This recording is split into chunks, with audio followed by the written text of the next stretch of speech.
Good morning.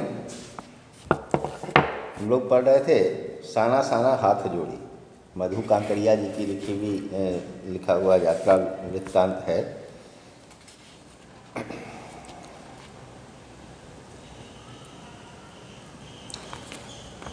तो हमने इसमें सिक्किम की सुंदरता के बारे में पढ़ा। लेखिका कंचनजंगा चोटी देखने की कोशिश करती हैं, लेकिन मेरी ही तरह वो भी असफल रहती हैं, मुझे भी नहीं दिखी थी।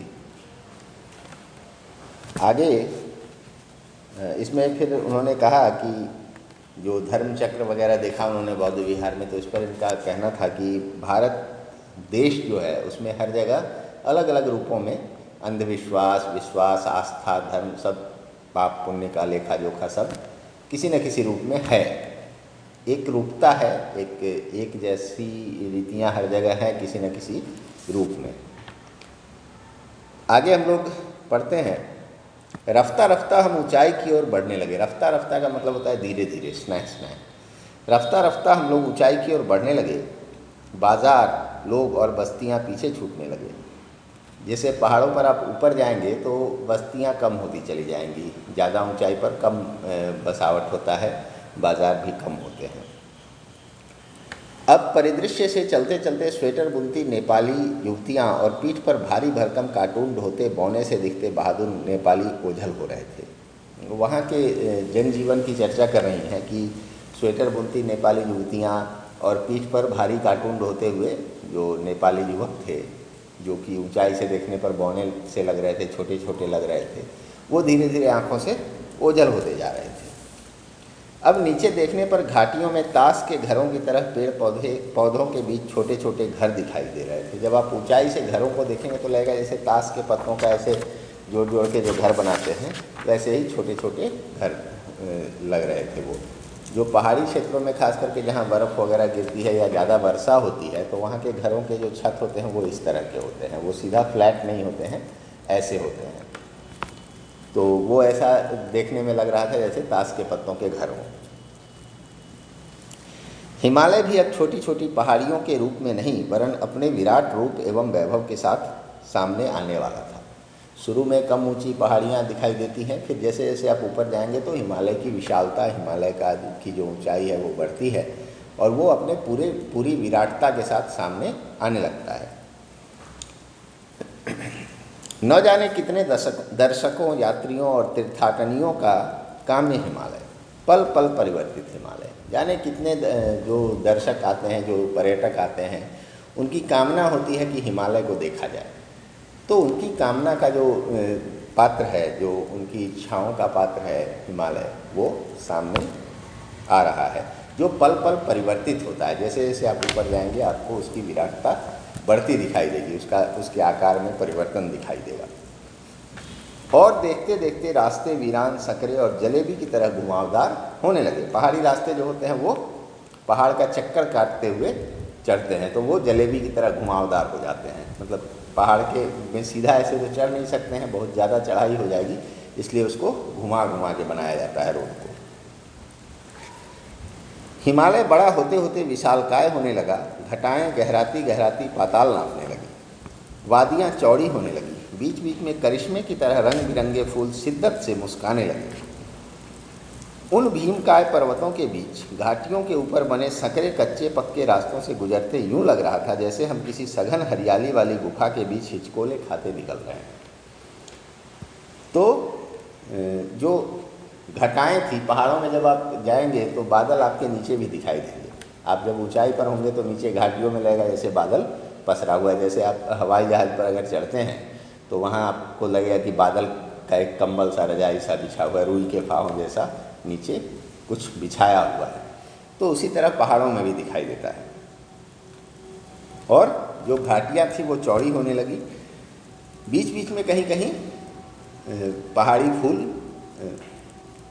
फूलों का झुंड दिख जाता, या बहुत सारे अपने आप उगे हुए फूल दिखने लगते, वो जैसे हंस रहे हों। और उन बड़े पर्वतों, भीमकाय पर्वतों, मतलब बहुत बड़े आकार वाले पर्वतों और घाटियों के ऊपर बने जो पतले और कच्चे पक्के रास्ते होते हैं वो अक्सर टूटते फूटते रहते हैं, इसलिए एकदम चिकनी सड़क आपको वहाँ नहीं मिलेगी ज़्यादा ऊंचाई पर।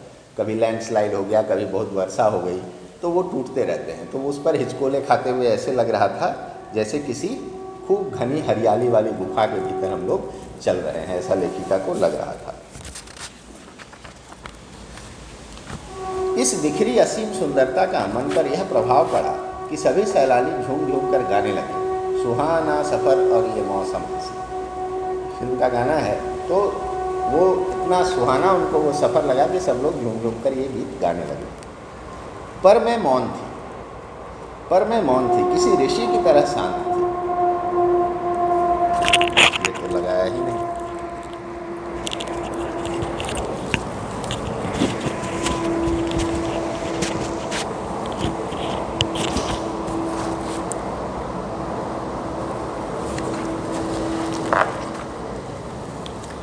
पर मैं मौन थी, किसी ऋषि की तरह शांत थी।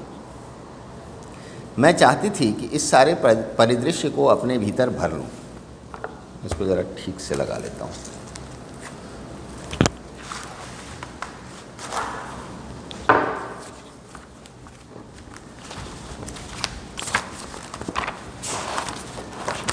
एक मिनट आप लोग इंतज़ार कर लीजिए, मैं इसको थोड़ा ठीक कर लेता हूँ।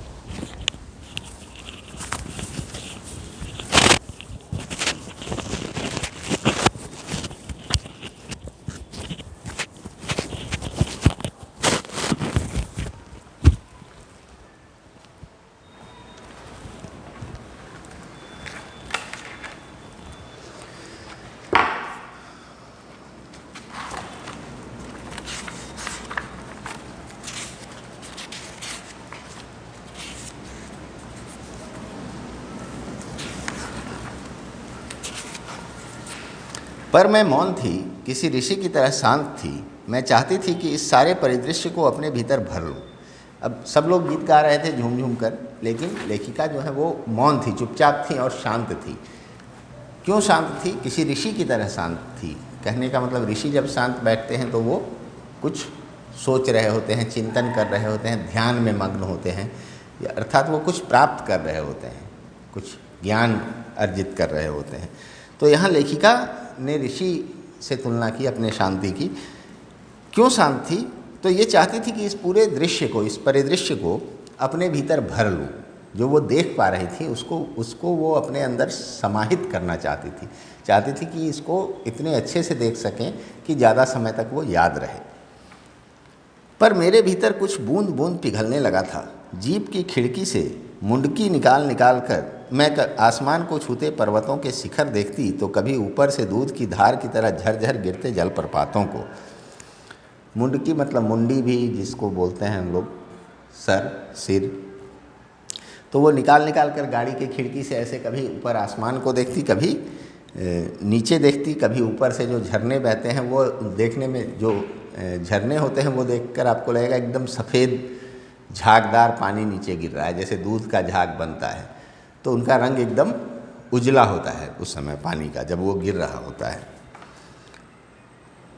तो उन जलप्रपातों को कभी देखती तो कभी नीचे चिकने चिकने गुलाबी पत्थरों के बीच इठला कर बहती चांदी की तरह कौंध मारती बनी ठनी तीस्ता नदी को। तीस्ता नदी आप जब सिल्लीगुड़ी से आगे बढ़ेंगे तो थोड़ी दूर बाद ही आपको दिखाई देना शुरू हो जाएगी। तो वो नीचे पत्थरों के बीच इठलाती, कहने का मतलब वो ऐंठती हुई नदी जो बहती है पहाड़ों में, वो सीधा नहीं बहती है, वो घूमती घामती जिधर से उसको रास्ता मिला, सांप की तरह बल खाती भी कहते हैं लोग उसको। तो इठला कर मतलब वो ऐंठ कर चल रही है, ऐसा लग रहा है देखने से। पर यहाँ उसका सौंदर्य पराकाष्ठा पर था।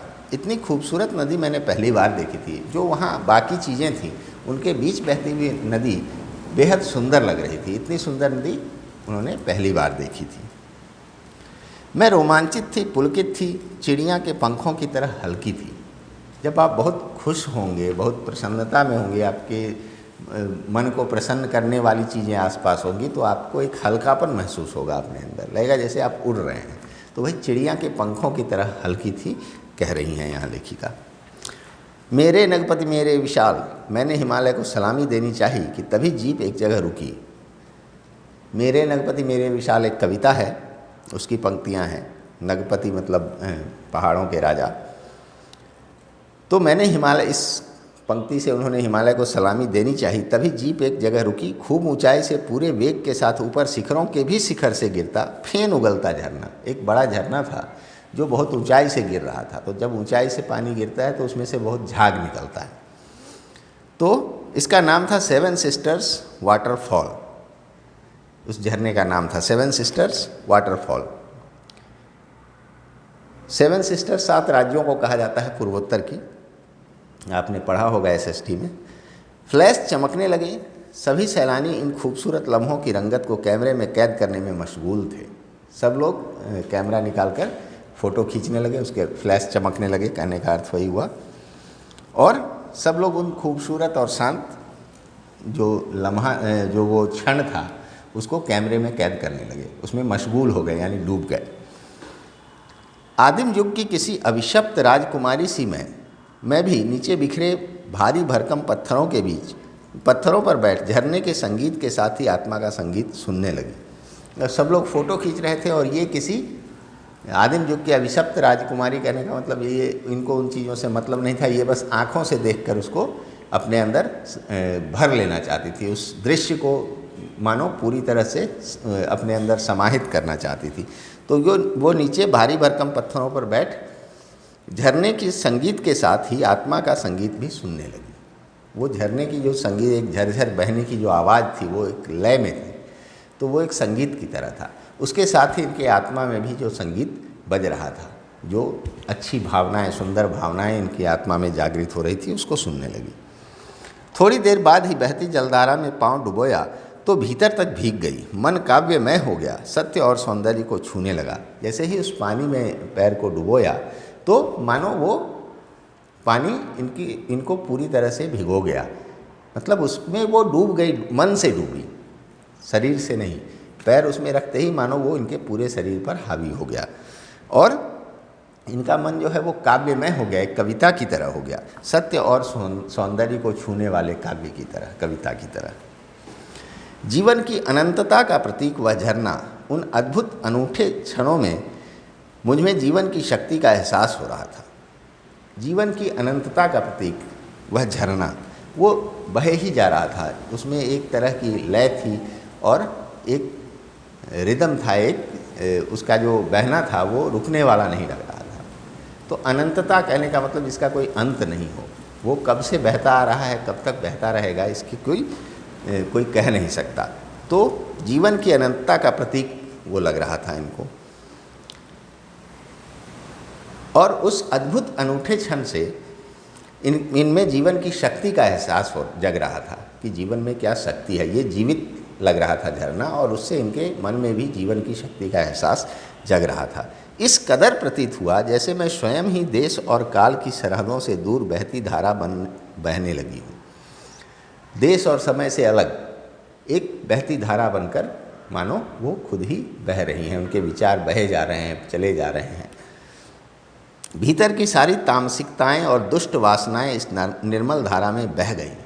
तामसिकताएं मतलब जो राक्षसी प्रवृत्तियां होती है, और दुष्ट वासनाएं जो दुष्ट इच्छाएं होती है, जो जिसमें स्वार्थ होता है, लालच होता है, किसी को कष्ट पहुंचाने की भावना होती है, ये सब जो बुरी चीज़ें थी, बुरे भाव थे, वो मानो उस झरने के साथ बहती चली गई।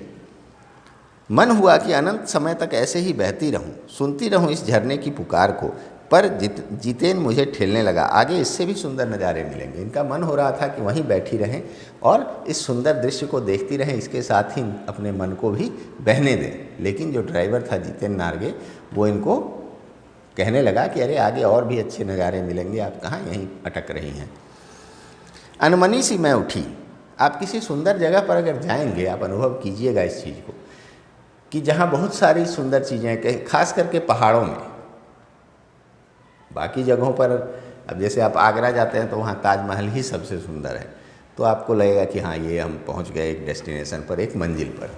लेकिन जब आप पहाड़ों में जाएंगे जहाँ प्राकृतिक दृश्य होते हैं, तो वहाँ आप जितना आगे बढ़ेंगे उतने अद्भुत दृश्यों से आपका सामना होगा। तो ऐसा नहीं है कि आप एक जगह ही देख के संतुष्ट हो जाएं, आप उससे आगे जाएंगे तो लगेगा अरे ये तो पीछे वाला तो कुछ था ही नहीं इसके सामने, ये तो उससे भी भव्य है।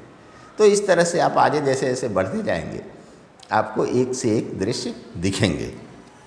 तो वही इनको जितेन कहता है कि आगे और भी सुंदर नज़ारे मिलेंगे। अनमनी सी मैं उठी, थोड़ी देर बाद ही फिर वही नज़ारे आँखों और आत्मा को सुख देने वाले। कहीं चटक हरे रंग का मोटा कालीन ओढ़े तो कहीं हल्का पीलापन लिए तो कहीं पलस्तर उखड़ी दीवार की तरह पथरीला, और देखते ही देखते परिदृश्य से सब छू मंतर, जैसे किसी ने जादू की छड़ी घुमा दी हो। सब पर बादलों की एक मोटी चादर, सब कुछ बादल में। अब जब ये आगे बढ़ती हैं तो फिर से वही नज़ारे दिखे, कहीं घास, कहीं हरियाली, कहीं पत्थर ही पत्थर, नंगे पत्थर, तो जैसे प्लास्टर उखड़ जाता है दीवार का वैसा दृश्य, कहीं हल्की पीली कोई जो वनस्पति अलग अलग तरह की थी तो कहीं उसमें हल्का पीलापन है, कहीं पूरी हरी है, इस तरह से। और फिर अचानक ही बादल आते हैं और सबको गायब कर देते हैं, जैसे लगता है किसी ने जादू की छड़ी घुमा दी और सब गायब हो गया। जब आप पहाड़ पर जाएंगे तो एक रोमांच का अनुभव होगा आपको। बादल आपको छूते हुए गुजरेंगे। आप गाड़ी से जा रहे हैं तो आपकी खिड़की से बादल घुसेगा, जैसे कुहासा होता है उसी का और गहरा आपको दिखेगा कि वो आ रहा है, ऐसे आपको छूते हुए थोड़ा ठंडा सा एहसास देते हुए फिर निकलेगा। तो वो जब बादल, मोटे बादल आते हैं तो आपको नीचे के दृश्य दिखना बंद हो जाएंगे, या ऊपर भी पहाड़ दिखने बंद हो जाएंगे, सब तरफ बादल भर जाएगा। तो वो अचानक होता है तो लगता है जैसे किसी ने सब गायब कर दिया, सिर्फ बादल ही दिख रहे हैं। चित्र लिखित सी मैं, जैसे किसी ने चित्र बना दिया हो उस तरह से स्थिर हो गई। चित्र लिखित सी मैं माया और छाया के इस अनूठे खेल को भर भर आँखों देखती जा रही थी। माया और छाया मतलब वो जो दृश्य थे वो माया थे और छाया उन पर बादलों की पड़ गई। तो ये जो खेल चल रहा था, कभी माया कभी छाया, कभी धूप कभी छाँव, जिसको हम लोग बोल सकते हैं, तो उसको ये देख देख कर आनंद ले रही थी। प्रकृति मुझे सयानी बनाने के लिए जीवन रहस्यों का उद्घाटन करने पर तुली थी। प्रकृति मानो इनको अधिक बुद्धिमान, अधिक सयानी बनाने के लिए ये जो रहस्य हैं जीवन के, कि कभी इसमें दुख आता है, कभी सुख आता है, कभी अच्छी चीज़ें होती है, कभी बुरी चीज़ें होती है, यही तो जीवन है। तो ये चीज़ मानो इनको सिखाना चाह रही थी इन कार्यों से, इन कृत्यों से। धीरे धीरे धुंध की चादर थोड़ी छटी। अब वहाँ पहाड़ नहीं, दो विपरीत दिशाओं से आते छाया पहाड़ थे, और थोड़ी देर बाद ही वे छाया पहाड़ अपने श्रेष्ठतम रूप में मेरे सामने थे। अब जो पहाड़ियों की श्रृंखला थी वो ख़त्म होकर बड़े पहाड़ थे, उनकी छाया थी, और जैसे जैसे नज़दीक गई तो वो विशालतम रूप में इनके सामने थे।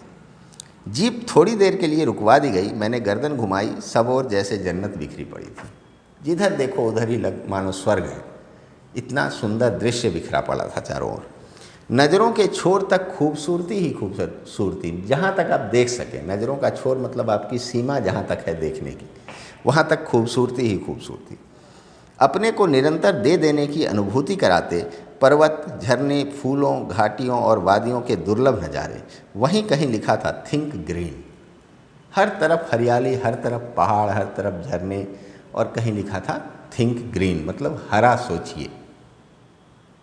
ये पर्यावरण सुरक्षा के लिए एक नारा के रूप में भी इस्तेमाल होता है कि आप हरा सोचिए, हरियाली को सोचिए, हरियाली को देखिए, तो आपको आनंद मिलेगा। आश्चर्य, पल भर में मैं ब्रह्मांड में कितना कुछ घटित हो रहा था।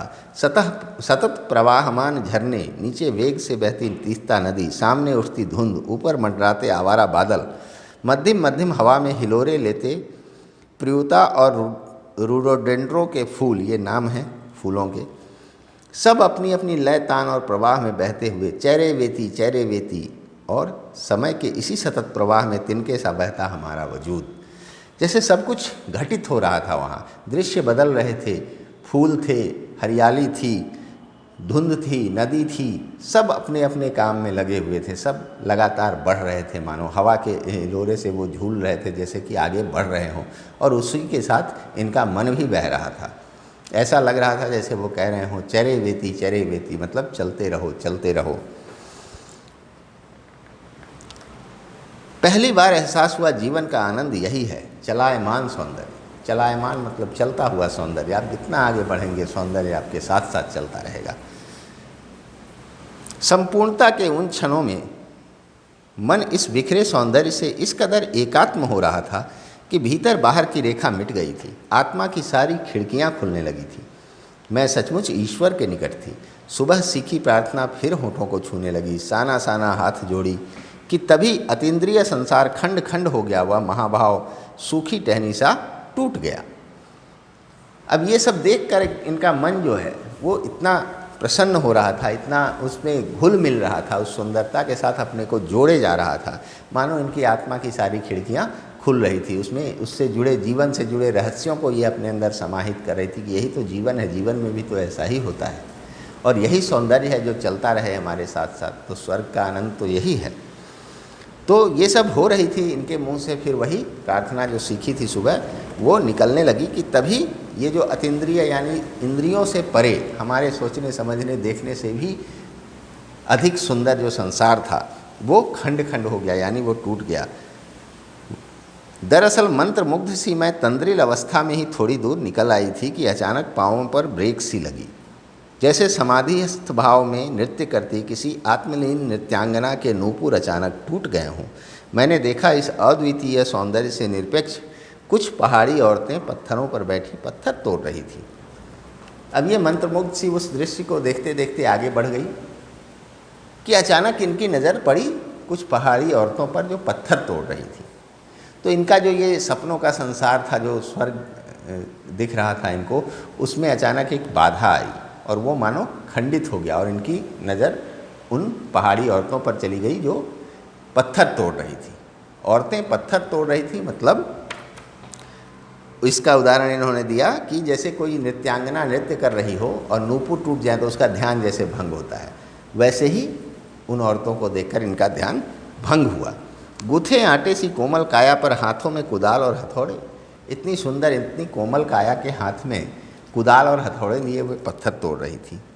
कईयों की पीठ पर बंधी डोकों में उनके बच्चे भी बंधे हुए थे। पहाड़ों में जब काम करती हैं महिलाएं तो जिनके छोटे बच्चे होते थे, एक बड़ा सा टोकरा होता है उनकी पीठ पर, जैसे चाय पत्ती तोड़ने के लिए, चाय की जो पत्तियां होती है चाय के पेड़ की, वो तोड़ने के लिए एक टोकरा इस्तेमाल होता है। तो उसी तरह एक बड़ा सा टोकरा पीठ पर बांधे रहती हैं, उसमें बच्चा रहता है और वो अपना काम आगे करती रहती हैं। कुछ कुदाल को भरपूर ताकत से जमीन पर मार रही थी।